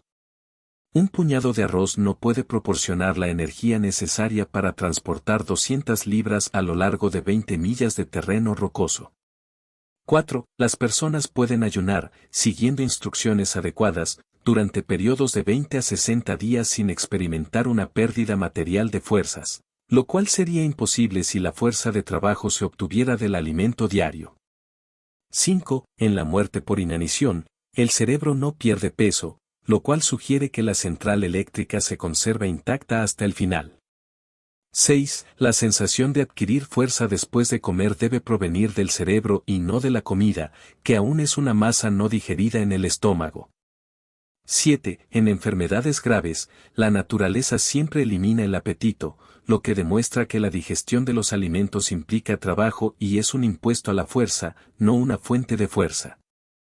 8. Todos los demás fenómenos de la vida nos llevan inevitablemente a la conclusión de que el alimento es simplemente materia prima utilizada para fortalecer el cuerpo, y que este fortalecimiento es dirigido por una energía almacenada en el cerebro durante el sueño.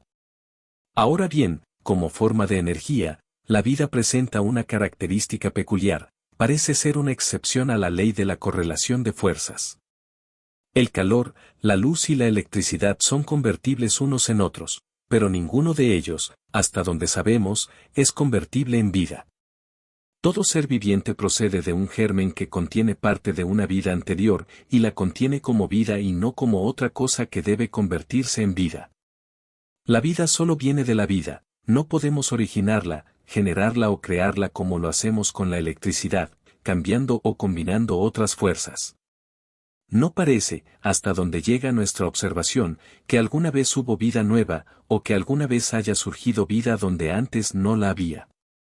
Nosotros, con toda nuestra sabiduría, habilidad y ciencia, solo podemos observar cómo la vida se reproduce, no podemos originarlo. Es la fuerza de trabajo de la vida en el germen de la semilla la que produce el organismo. La función de la vida es producir organismos. La vida en la semilla produce la planta no produce la vida. La vida no es el resultado de la organización, sino la causa de ella. Los organismos vivos no son máquinas que generan vida, son máquinas construidas y operadas por la vida. La vida no es el resultado de la acción funcional, porque es la causa de la acción funcional, no puede ser al mismo tiempo el efecto y la causa. El trabajo externo del cuerpo, como he mostrado en un capítulo anterior, no puede realizarse mediante el poder generado por su trabajo interno, porque el poder que hace tanto el trabajo interno como el externo es uno y el mismo. No hay diferencia entre el poder que realiza el trabajo muscular y el que opera el corazón, el hígado y el estómago. Todo es uno y proviene de una sola fuente. Por lo tanto, es absurdo decir que la fuerza de trabajo del cuerpo es el resultado del desempeño de sus funciones digestivas internas o de otro tipo. La vida es la causa de todas las funciones, incluida la digestión de los alimentos, y no puede ser el resultado de aquello que causa. Por lo tanto, llegamos a la conclusión de que el cuerpo recibe su poder de alguna fuente externa. Ciertamente gasta energía, hemos visto que no genera ni puede generar esta energía, ocasionalmente debe cargarse nuevamente. Y cuando presenciamos los fenómenos del sueño concluimos que estamos presenciando el proceso vitalizante, el organismo dormido se carga de poder.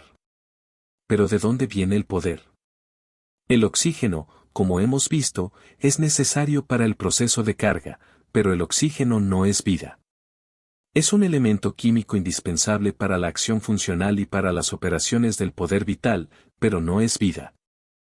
Tampoco parece que haya ninguna combinación o recombinación posible de los elementos de la atmósfera con los del cuerpo que pueda producir vida.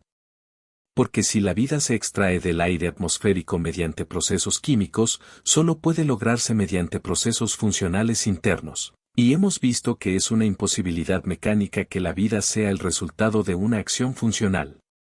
Es tan imposible que el cuerpo fabrique vida a partir del aire como que la fabrique a partir de los alimentos. Todos los argumentos que he utilizado en un caso se aplicarán en el otro.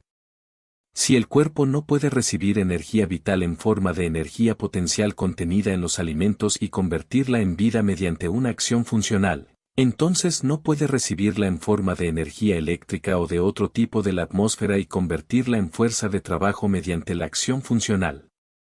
Acción funcional. Por lo tanto, debe recibirse directamente como poder vital, ya que el cuerpo no es un generador o transformador de energía.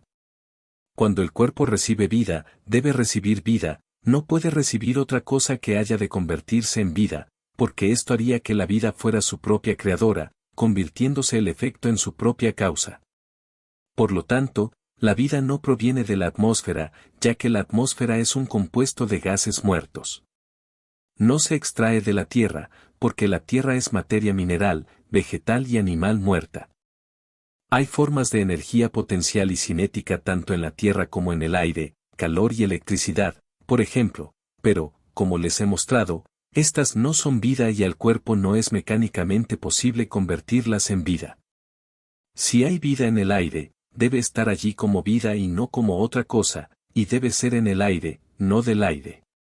Si hay poder vital en la tierra, debe estar allí como vida y no como alguna otra forma de fuerza, debe ser una fuerza, separada y distinta de todas las demás fuerzas, y no una propiedad inherente de la materia. Porque si la vida fuera inherente a toda materia, la muerte y la desintegración serían imposibles. El cuerpo sin el espíritu no estaría muerto, sino tan vivo como siempre. No podemos escapar a la conclusión de que el poder vital, o la vida, solo lo vemos en los cuerpos de los organismos vivos. Cualesquiera fuerzas que veamos en la materia muerta no están vivas ni son capaces de estar vivas, porque recibimos vida, no otra cosa.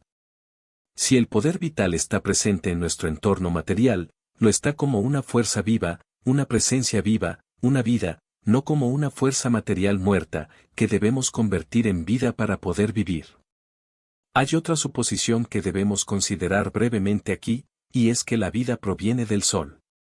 Esta idea probablemente se originó a partir de la observación de los fenómenos de las estaciones, el surgimiento de la vida en la primavera, cuando los rayos del Sol penetran el aire y el suelo, creando las condiciones químicas adecuadas para la formación de organismos mediante la vida.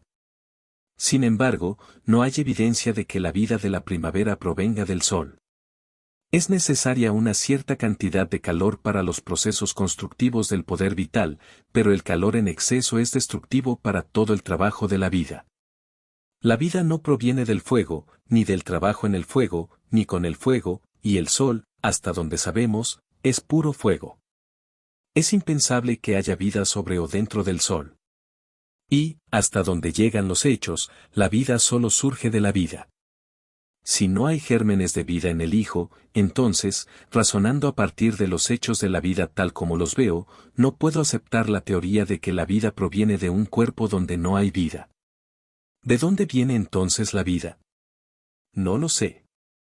Solo puedo decir con Swedenborg que parece haber un flujo de vida en el mundo, que es recibido por todos los seres vivos según sus formas, o puedo decir con San Pablo que hay un ser viviente, en quien vivimos y nos movemos, y de quien somos descendientes. Pero esto lo sé por todas las leyes de la fuerza, que debemos obtener nuestra vida de una fuerza viva que nos rodea. No hay forma de escapar a esta conclusión. Es mecánicamente imposible que generemos vida o que convirtamos en ella alguna otra fuerza, lo recibimos como vida y lo recibimos de la vida. ¿Recuerdas lo que sucede en el cristal de la ventana una mañana fría cuando se enciende un fuego? El panel actúa como un condensador, cambiando la forma de la humedad en el aire, se vuelve tangible. Donde quiera que el calor y el frío, positivo y negativo, entran en contacto, se produce una precipitación. La superficie del cerebro es este punto de contacto entre lo positivo y lo negativo, lo increado y lo creado, el espíritu y la materia. Lo positivo siempre actúa sobre lo negativo, las fuerzas superiores y más finas sobre las inferiores o más vastas. La actitud natural del hombre es de aspiración hacia lo increado y de mando hacia lo creado, negativo para lo más alto, positivo para todo lo que está debajo. Elizabeth Towne, en Constitución del Hombre 1896. 8. Nueva luz sobre la inmortalidad. En última instancia, a la luz de todo lo expuesto, surge la pregunta crucial: ¿qué sucede con la inmortalidad del individuo? La nueva fisiología nos proporciona, por primera vez, una base genuinamente científica para albergar la esperanza de una existencia continua. Es esencial recordar que, si la antigua fisiología resulta ser veraz, la inmortalidad sería simplemente inalcanzable. Si la fuente de la fuerza vital proviene de los alimentos, entonces, según esta perspectiva, el alma estaría intrínsecamente ligada a la carne y, al dejar de alimentarse, llegaría a su fin para toda la eternidad. La teoría de que el alma obtiene su vitalidad de Dios mientras el cuerpo extrae su energía de la carne y el repollo es discutible. La evidencia respalda la noción de que no existen dos formas de vida, una para el cuerpo y otra para el alma, sino una sola vida. La vida del alma y la vida del cuerpo son una, derivadas de la misma fuente. Por lo tanto, según la antigua fisiología, la muerte del cuerpo implica el fin absoluto. Para validar la posibilidad de la inmortalidad individual, es necesario demostrar dos cosas. Primero, que existe un organismo espiritual en el cual el yo o la inteligencia individual pueda residir después de la disolución del cuerpo físico, y, en segundo lugar, que el yo pueda y logrará mantener el organismo espiritual en armonía con el principio constructivo de la naturaleza, de manera que este último no se disuelva. Es inconcebible que la vida continúe de manera individualizada sin un organismo. Debe existir un organismo separado para cada vida individual, y cuando la vida ya no pueda preservar su organismo contra los embates del principio destructivo de la naturaleza, entonces deberá cesar de ser una vida individual y fusionarse con ese universal del cual emergió. ¿Qué evidencia tenemos de la existencia de cuerpos espirituales? 1. Contamos con el testimonio de clarividentes y otros psíquicos que afirman verlos. Tome esta evidencia por lo que vale para usted. Personalmente, creo algo de eso. 2. Podemos demostrar matemáticamente que la personalidad no es el resultado del funcionamiento del cuerpo físico. La mente no es producida por el cuerpo físico, pues la mente controla el cuerpo físico. La mente no es el resultado de una acción funcional, porque la mente puede controlar y controla la acción funcional. No hay órgano del cuerpo cuya acción no sea controlable por la mente, correctamente aplicada. Hacer que la mente controle la maquinaria que lo produce sería hacer que el efecto se convierta en su propia causa. Si la mente fuera el resultado de una acción funcional, no podría causar ni controlar la acción funcional. No hay más pruebas de que el cerebro piensa que de que el corazón piensa o de que el hígado piensa. Lo máximo que podemos decir es que el cerebro parece ser el órgano a través del cual el ego aplica el pensamiento al cuerpo físico. No parece en absoluto imposible que exista un organismo espiritual, formado de materia más fina, en y a través del cuerpo físico, impregnándolo como el éter impregna el aire atmosférico, y que este cuerpo espiritual pueda continuar existiendo después de la disolución del cuerpo físico. Pero su existencia continuada debe depender de su poder y voluntad de cooperar con el principio constructivo de la naturaleza. Miremos hacia donde miremos, vemos dos principios en funcionamiento. A nuestro alrededor están los fenómenos de construcción y destrucción, integración y desintegración, combinación y disolución, crecimiento y decadencia, vida y muerte. En nuestros propios cuerpos la construcción y la destrucción son continuas, y la duración de la vida física depende de nuestro vivir, de modo que el proceso de construcción igualará o excederá al de destrucción. Por la naturaleza misma de las cosas, no es posible que exista algo parecido a la inmortalidad esencial, inherente e intrínseca para ningún organismo vivo. Todo ser vivo, ya sea espiritual o físico, debe estar sujeto a las mismas leyes fundamentales, y cada uno debe recibir su energía vital de la misma fuente. Sabes que no eres necesaria e inherentemente inmortal en lo que respecta a tu cuerpo físico. Puedes tener una vida larga y feliz, o una vida corta y miserable, según tu elección. Si comes, bebes, duermes y piensas de manera constructiva, vivirás un buen tiempo, no puedo decir cuánto tiempo. Puedes alcanzar la inmortalidad física, por lo que puedo demostrar lo contrario, aunque no creo que puedas, y no sé por qué querrías hacerlo a menos que tengas miedo de desmayarte y probar el otro avión. Por otro lado, si comes y bebes para convertir tu fuerza constructiva en el canal destructivo, si no le das oportunidad al principio constructivo durmiendo en condiciones adecuadas, o si piensas destructivamente, puedes suicidarte físicamente en muy poco tiempo, o puedes prolongar el proceso durante varios años, pero será un suicidio. Todos iguales. Permítanme ahora señalar que lo mismo debe aplicarse a su cuerpo espiritual. Creo que tienes un cuerpo espiritual, por las razones expuestas anteriormente, y porque veo fenómenos en tu vida que no puedo explicar con ninguna otra hipótesis que la de que hay una personalidad que utiliza tu cerebro pero que no es producida por tu cerebro.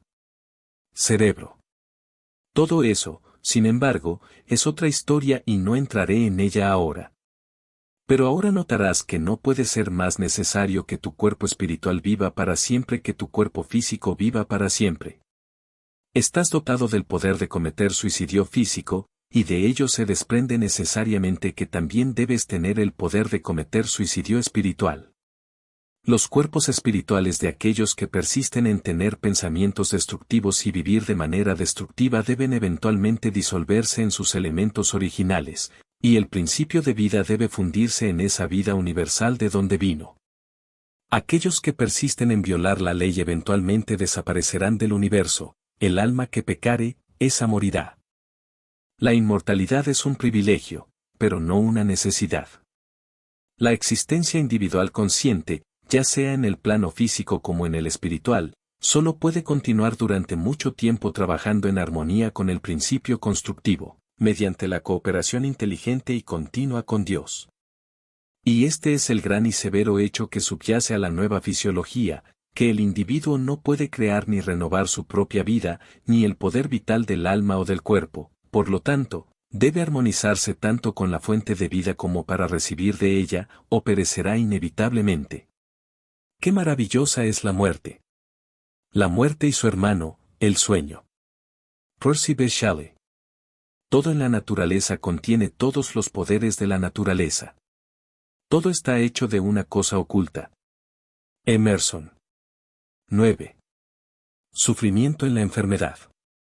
Recientemente, me ha llamado la atención el caso de una mujer anciana, de 76 años, que está experimentando un grave ataque de asma complicado con gripe. Es desgarrador presenciar su sufrimiento, tose casi ininterrumpidamente, especialmente durante la noche, y expulsa grandes cantidades de mucosidad. Los episodios están acompañados de arcadas y esfuerzos desesperados mientras la naturaleza lucha por eliminar esta acumulación perjudicial de un sistema sobrecargado. Esta mujer anciana pertenece a ese extenso grupo de mujeres excepcionales cuyo mayor placer reside en alimentar a sus familias, a los visitantes y, por supuesto, a sí misma. No es exagerado afirmar que gran parte de su vida se ha dedicado a cocinar, comer y pensar en la comida, así como a planificar y preparar las comidas. Durante sus años de actividad como ama de casa, cuando era más joven, disfrutaba de las comidas con apetito y por razones vinculadas a sus actividades físicas.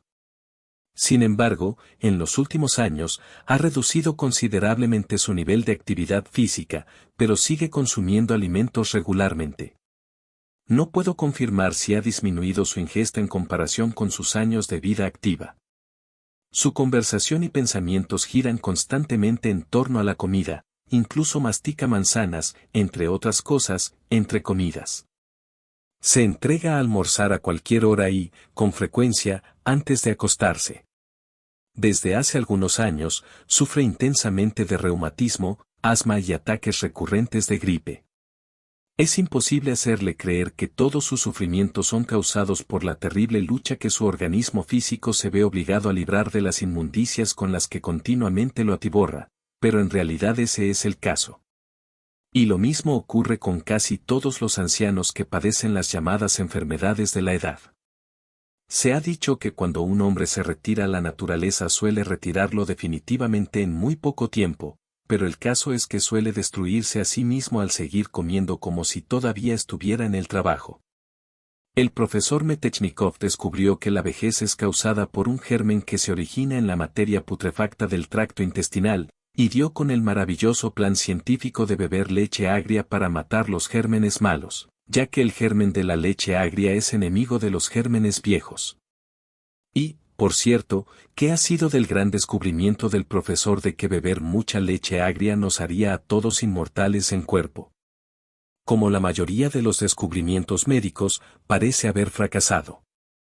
Ya es hora de que algún otro gran científico presente un elixir de vida. En lugar de intentar encontrar un contraveneno para el virus de la vejez, ¿por qué Metechnikov no recomendó simplemente a la gente que comiera menos, para no tener suciedad putrefacta en los intestinos? Este fue el plan seguido por Luis Cornaro, el débil italiano, que vivió hasta pasar el siglo, subsistiendo a menudo un día entero con medio huevo o un solo racimo de uvas. Y Cornaro, destrozado en la mediana edad, recuperó la salud y vivió y murió sin sufrir. No hay ninguna razón en la naturaleza por la que haya dolores, molestias y miserias físicas asociadas a la vejez. Debería ser un periodo de descanso físico y salud, y de alegría y alegría mental. Y la razón por la que no es así generalmente se puede explicar en una sola palabra: comer en exceso. La anciana mencionada anteriormente está muy enojada y malhumorada, odiando a todo el mundo y odiando a la mayoría de quienes la rodean, lleva una vida miserable y sin amor. Su poder vital está tan gastado en eliminar la inmundicia que continuamente se mete en el estómago que no tiene fuerzas para gastar en amar a la gente. E incluso en su miseria, todo su pensamiento es algo para comer. Es lo primero que hace al despertarse por la mañana y se refiere a ello cada hora durante el día. ¿No hay algo que pueda comer? Tráeme un poco de esto o aquello, etc.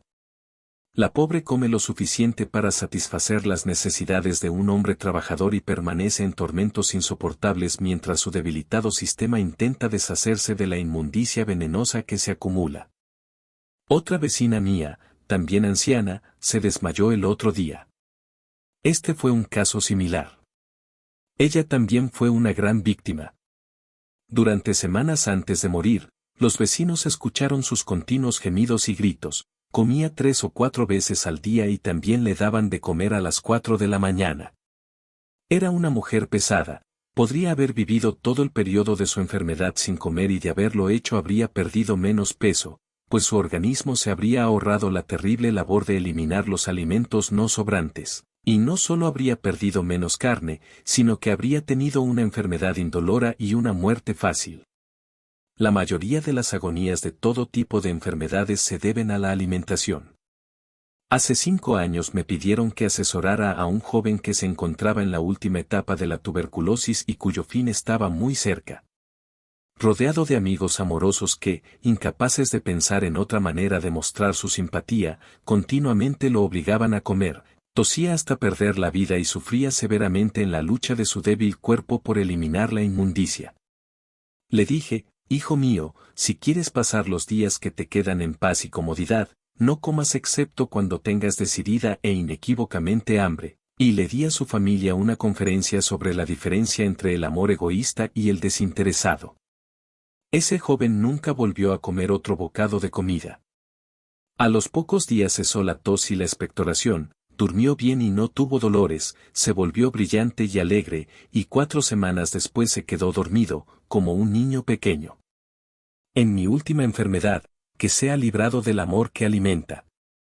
Y eso es todo, queridísimos. La mayor parte del sufrimiento durante la enfermedad se debe a la alimentación de los enfermos. Oh, lo sé. No crees en esas cosas. Pero inténtalo y verás. Cuando esté enfermo, deje de comer. No pienses en comer, no hables de comer, pídeles a tus amigos que se abstengan amablemente de hablar sobre comer, y espera hasta estar seguro de que tienes hambre, y luego espera unas horas para asegurarte de que estás seguro, y luego come lo suficiente para satisfacer tu hambre y luego espera nuevamente. Y si estás entrando en años, y especialmente si has dejado el trabajo, recuerda que se necesita muy poca materia prima para mantener el cuerpo de una persona mayor que no trabaja. Descubra la menor cantidad de alimento con la que pueda vivir y mantener su peso, y vivir de ello. Si puedes vivir con un racimo de uvas o medio huevo al día, y estar sano y libre de dolores y molestias, y también ser brillante y feliz, no es mejor que comer 40 racimos de uvas o un par de docenas, huevos, y ser un inválido miserable y sufriente, una carga para ti mismo y una prueba para tus amigos. Y, dicho sea de paso, esto se aplica también a vosotros que no estáis envejeciendo. Descubra la cantidad más pequeña de alimento con la que puede vivir y trabajar sin perder peso, y vive de ello. Fin.